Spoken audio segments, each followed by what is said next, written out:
स्वागत है। आज हम बात करेंगे इम्यूनाइजेशन के बारे में। तो स्टार्ट करते हैं आज का टॉपिक इम्यूनाइजेशन। इम्यूनाइजेशन टॉपिक बहुत इम्पोर्टेंट है, इसमें से हर बार क्वेश्चन आते हैं।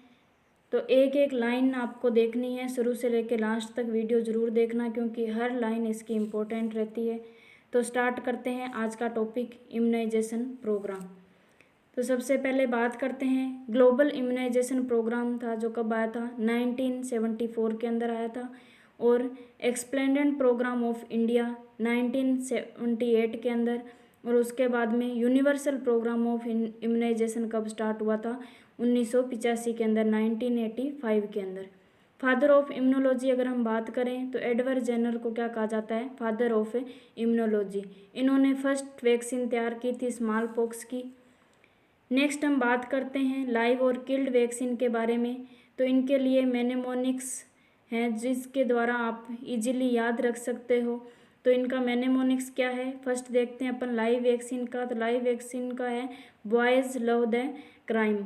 तो बी मीन्स क्या होता है, BCG, O मीन्स OPV और Y means yellow fever.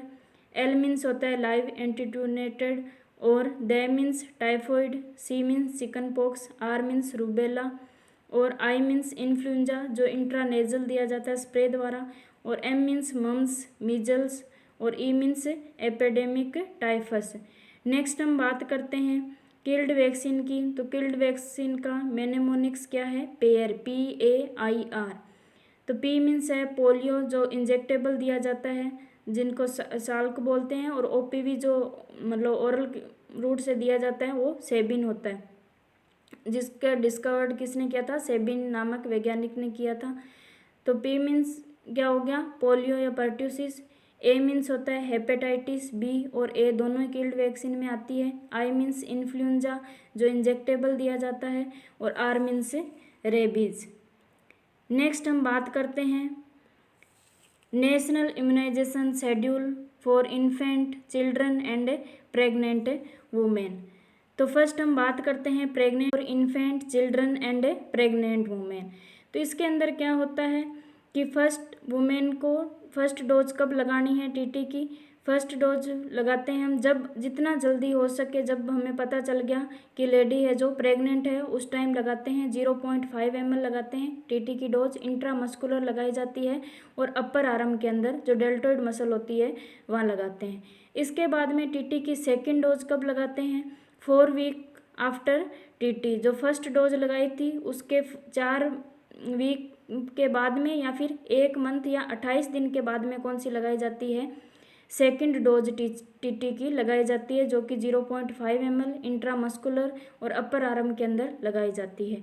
Next हम बात करते हैं बूस्टर की। तो बूस्टर डोज किसे कहते हैं कि जैसे कि अपन ने फर्स्ट डोज लगा दी, सेकेंड लगा दी, डिलीवरी हो गई और दूसरे साल वापस लेडी प्रेग्नेंट होती है तो उस टाइम सिर्फ अपन एक ही डोज लगाते हैं। मतलब जो आपने 2 डोज लगाई थी उसका इफेक्ट कब तक रहता है, 3 साल तक रहता है। तो अगर 3 साल के अंदर अगर लेडी 2 बार प्रेग्नेंट होती है तो हम सिर्फ एक ही TT की डोज लगाते हैं। मतलब फर्स्ट में तो 2 लगानी है, सेकंड बार जब प्रेगनेंसी होगी तो एक ही TT की डोज लगाते हैं जिसे हम कहते हैं बूस्टर। नेक्स्ट हम बात करते हैं इन्फेंट की। तो इन्फेंट के अंदर अपने को फर्स्ट लगाते हैं BCG वैक्सीन। BCG वैक्सीन जितना जल्दी हो सके पता चल मतलब बच्चा डिलीवर्ड होते ही क्या करेंगे, फर्स्ट BCG की डोज लगाएंगे और ये 1 साल तक लगा सकते हैं। मतलब बर्थ होते ही लगाते हैं फर्स्ट डोज, लेकिन 1 साल तक भी लगा सकते हैं। बर्थ के टाइम अगर लगा रहे हैं तो इसकी जो डोज है वो कितनी रहेगी, 0.05 ml रहेगी 1 मंथ तक तो। और 1 साल तक अगर आप लगा रहे हो तो 0.1 ml 1 साल तक लगा सकते हैं। इंट्राडर्मल लगाते हैं और लेफ्ट अपर आर्म के अंदर लगाते हैं। उसके बाद में होता है हेपेटाइटिस B। हेपेटाइटिस B की वैक्सीन विद इन 24 आवर्स के अंदर लगानी है, 0.5 ml इंट्रामस्कुलर और वास्टस लेटरल या antero lateral side of mid thigh के अंदर लगाते हैं। OPV अपन 8 बर्थ जितना जल्दी हो सके पॉसिबल और पिलाते हैं, 2 ड्रॉप पिलाते हैं ओरल रूट से और विद इन 15 दिन के अंदर 0 डोज जो होती है दी जाती है। OPV की फर्स्ट, सेकंड और थर्ड डोज दी जाती है 6, 10 और 14th वीक के अंदर 2-2 ड्रॉप हम पिलाते हैं और ये 5 साल तक पिलाते हैं। पेंटावायलेंट की अगर हम बात करें तो ये भी 0.5 इंट्रामस्कुलर दिया जाता है 6th, 10th और 14th वीक में, जो मतलब वास्टस लेटरल मसल्स है वहाँ इंजेक्ट किया जाता है। नेक्स्ट हम बात करते हैं न्यूमोनोकोकल कॉन्जुगेट वैक्सीन।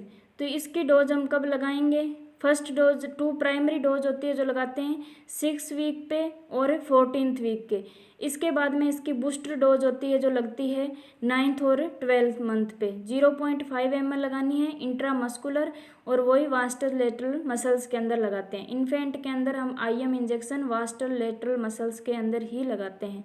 रोटा वायरस की अगर हम बात करें रोटा वायरस वैक्सीन की, तो इसकी भी 3 डोज लगती है, मतलब पिलाई जाती है, 3 डोज ओरली दिया जाता है ये रोटा वायरस 6 वीक पे, 10th वीक पे और 14th वीक पे, और 1 साल तक हम दे सकते हैं।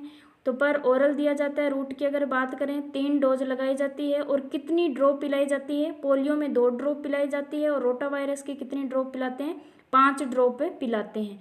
नेक्स्ट हम बात करते हैं IPV की। तो IPV की 2 फ्रैक्शनल डोज है, 2 दी जाती है 6 वीक पे और 14th वीक पे। 2 ऐसी वैक्सीन है जो इंट्राडर्मल लग रही है, एक BCG और एक IPV। BCG लेफ्ट आर्म में लगी थी और जो IPV है वो कहाँ लगेगी?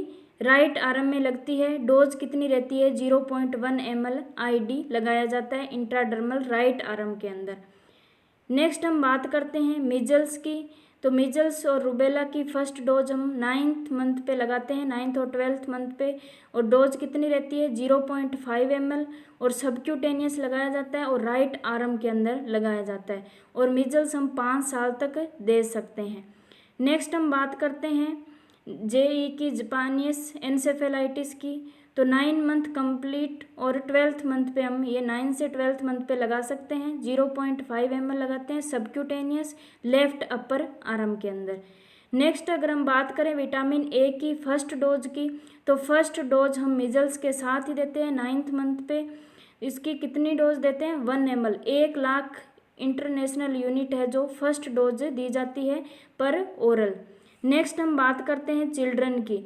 तो चिल्ड्रन के अंदर जो डिप्थीरिया है उसकी मतलब डोज है वो कौन सी लगाएंगे? फर्स्ट DPT की बूस्टर डोज फर्स्ट है जो कब लगती है?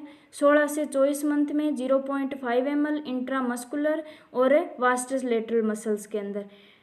नेक्स्ट हम बात करते हैं कि जो मीजल्स और रूबेला की सेकेंड डोज है वो कब लगेगी? 16 से 24 मंथ पे। 0.5 ml सबक्यूटेनियस और राइट अपर आर्म के अंदर लगती है। OPV बूस्टर की अगर हम बात करें तो 16 से 24 मंथ में 2 ड्रॉप ओरली दी जाती है। इसके अलावा जो जापानीज एनसेफेलाइटिस की सेकेंड डोज थी वो कब लगेगी? बूस्टर डोज 16 से 24 मंथ पे। 0.5 और सबक्यूटेनियस लेफ्ट अपर आर्म पे। विटामिन A की हम कितनी डोज देते हैं? 9 डोज देते हैं। फर्स्ट डोज आपको याद रखना है 1 लाख इंटरनेशनल यूनिट थी, उसके बाद में बाकी की डोज 2 लाख इंटरनेशनल यूनिट देनी है। और हर मतलब जो गैप होगा उन कितना गैप होगा? हर 6 मंथ बाद में आपको देनी है। 5 साल तक कंटिन्यू दी जाती है। इसके अलावा DPT बूस्टर की अगर हम बात करें तो DPT बूस्टर कब लगाया जाता है? 5 से 6 साल के बच्चे में लगाया जाता है। 0.5 ml इंट्रामस्कुलर और अपर आर्म के अंदर लगाते हैं। TT की अगर हम बात करें तो TT का इंजेक्शन कब लगाया जाता है? 10 से 16 ईयर के एज में लगाया जाता है। 0.5 इंट्रामस्कुलर और अपर आर्म के अंदर लगाते हैं।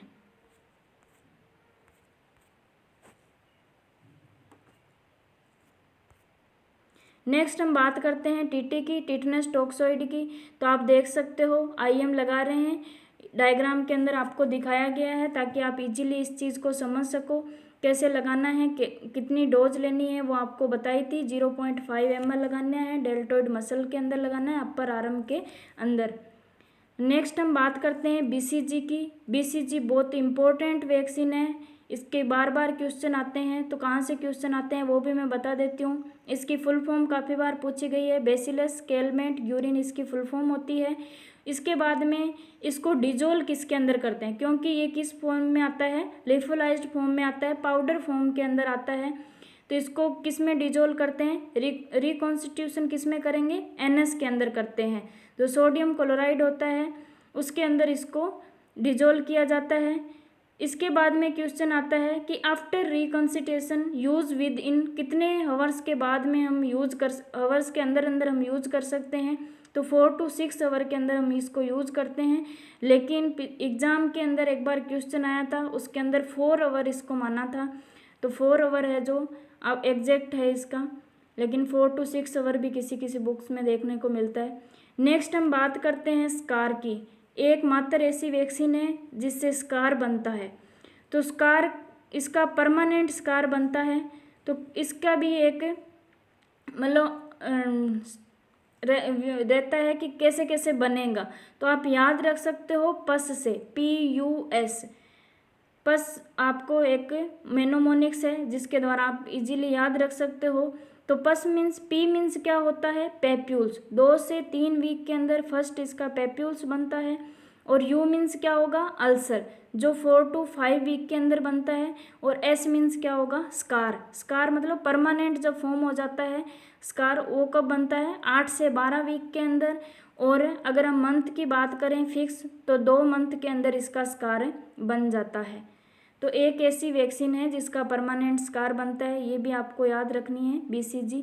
नेक्स्ट हम बात करते हैं हेपेटाइटिस बी। हेपेटाइटिस बी का भी क्वेश्चन आता है। एक तो आता है रूट, कौन से रूट से लगाते हैं, तो इंट्रामस्कुलर, और साइट कौन सी रहती है, वास्टस लेटरल मसल्स के अंदर लगाते हैं, मिड थाई के अंदर। इसके बाद में इसका क्वेश्चन आता है कि ये कब एडमिनिस्टर करनी चाहिए। इसकी फर्स्ट डोज होती है जो 8 बर्थ 24 आवर के अंदर अंदर इसको एडमिनिस्टर करना चाहिए। OPV very very important medicine है OPV। तो OPV जो ओरल पोलियो वैक्सीन है, जो पोलियो है जो इराडिकेटेड बाय द WHO, कब इराडिकेटेड हो गया था, 27 मार्च 2014 के बाद में कोई भी केस है जो पोलियो का नहीं देखने को मिला भारत के अंदर। इसके बाद में OPV क्या है, एक सेबिन है, जो सेबिन नाम के वैज्ञानिक थे, उन्होंने इसको डिस्कवर किया था। तो इसकी फर्स्ट डोज हमने पढ़ी थी, कब कब लगाते हैं, 8 बर्थ लगाते हैं 0 डोज, उसके बाद में 6 वीक पे, 10th वीक पे और 14th वीक पे, और उसके बाद में इसका 5 साल तक हम ड्रॉप पे पिलाते हैं। वैक्सीन की जो आपको डायग्राम दिखाया गया है उसको आप अच्छे से देख लें, क्योंकि इससे हम नेक्स्ट पढ़ेंगे VVM, while vaccine while monitor. तो वैक्सीन वाइल मोनीटर बहुत इंपॉर्टेंट है पोलियो वैक्सीन पे। तो इसके अंदर आप देख सकते हो कि जो फर्स्ट सिंबल है उसके अंदर क्या रहेगा, अंदर का जो स्क्वायर है वो क्या है, वाइट है, और बाहर का गोला कलर है जो वो कौन से कलर का है, पर्पल कलर का दिखाई दे रहा है। तो ये जब तक अंदर का पोर्शन वाइट रहता है तब तक हम इसको यूज कर सकते हैं। उसके बाद में या तो ये डार्क हो जाता है या बाहर का जो पर्पल कलर है उससे मैच हो जाता है अंदर का वाइट कलर, तो हम इसको यूज नहीं करते हैं। नेक्स्ट हम बात करते हैं MMR की, मीजल्स की। तो मीजल्स जो रिकॉन्स्टिट्यूशन होता है वो किसके अंदर की जाती है, स्टाइल वाटर के अंदर, मतलब डिजोल्व किस में किया जाता है, ये भी पाउडर फॉर्म में आता है, लिफोलाइज्ड फॉर्म में आता है। तो इसको किस में डिजोल्व करते हैं हम, स्टाइल वाटर के अंदर डिजोल्व करते हैं। और डिजोल्व करने के बाद में कितने आवर्स तक इसको यूज कर सकते हैं, तो 6 से 8 घंटे के अंदर यूज कर सकते हैं। किसी किसी बुक्स में 8 आवर भी दिया हुआ है, किसी में 4 भी दिया हुआ है, तो ये थोड़ा कंफर्म नहीं है। ऐसे 6 to 8 आवर्स इसका यूज कर सकते हैं। तो यहाँ से एक क्वेश्चन बन जाता है कि अगर जो वैक्सीन है, मीजल्स वैक्सीन है, रिकॉन्स्टिट्यूशन करने के 6 से 8 घंटे तक हम यूज कर सकते हैं, लेकिन 8 घंटे के बाद में अगर ये वैक्सीन यूज करते हैं, एडमिनिस्टर करते हैं किसी बच्चे में, तो कौन सा सिंड्रोम कोज हो सकता है, तो ये आपको जवाब देना है कमेंट बॉक्स में। नेक्स्ट हम बात करते हैं रोटा वायरस वैक्सीन, RVV है, ये RR नहीं है, रोटा वायरस वैक्सीन। तो ये भी बहुत इम्पोर्टेंट है। ये किस लिए देते हैं, जो बच्चों में डायरिया की कंडीशन होती है उसको बचाने के लिए हम देते हैं रोटा वायरस वैक्सीन। तो 5 ड्रॉप दी जाती है, और उसके कितनी दे रहे थे हम, ओरल पोलियो वैक्सीन कितनी दे रहे थे, 2 ड्रॉप दे रहे थे। और रोटा वायरस की कितनी देनी है, 5 ड्रॉप देनी है, 1 ml लगभग दी जाती है, 5 ड्रॉप 5 ड्रॉप में लगभग 1 ml होता है। और रूट कौन सा रहेगा, ओरल रूट से दी जाती है। इसके अलावा BCG हम किसके अगेंस्ट देते हैं, ये चीज़ भी आपको ध्यान रखनी है।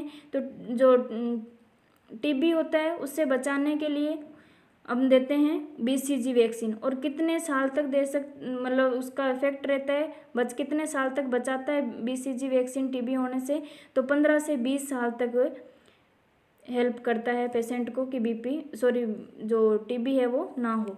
नेक्स्ट हम बात करते हैं विटामिन ए की। तो विटामिन ए हमने पढ़ा था, विटामिन ए का ये आपको सॉल्यूशन दिखाया गया है। और इसको भी कितने दिन तक यूज करता है, वाइल जो आपकी जो शीशी है विटामिन ए की, उसको खोलने के बाद में कितने टाइम तक आप यूज कर सकते हो, तो 28 दिन तक इसका यूज हम कर सकते हैं। जब इसको हम ओपन करते हैं तो ओपन की डेट डाली जाती है ताकि हम 28 दिन तक ही इसको यूज करें, उसके बाद में इसको यूज नहीं करते हैं। इसकी फर्स्ट डोज होती है जो फर्स्ट 9 अपन मेजल्स के साथ में पिलाते हैं तो 1 लाख इंटरनेशनल यूनिट देनी है। उसके बाद में हम 5 साल तक देते हैं, 6 मंथ का गैप रखते हैं और हर बार जो आगे की डोज होगी वो 2 लाख इंटरनेशनल यूनिट देते हैं। नेक्स्ट कुछ गोल्डन पॉइंट मैंने डाले हैं। स्मॉल पॉक्स का लास्ट केस था जो 1975 के अंदर बिहार में देखा गया था। और इंडिया से कब इरेडिकेट हो गया था स्मॉल पॉक्स, 1977 के अंदर, 1977 के अंदर।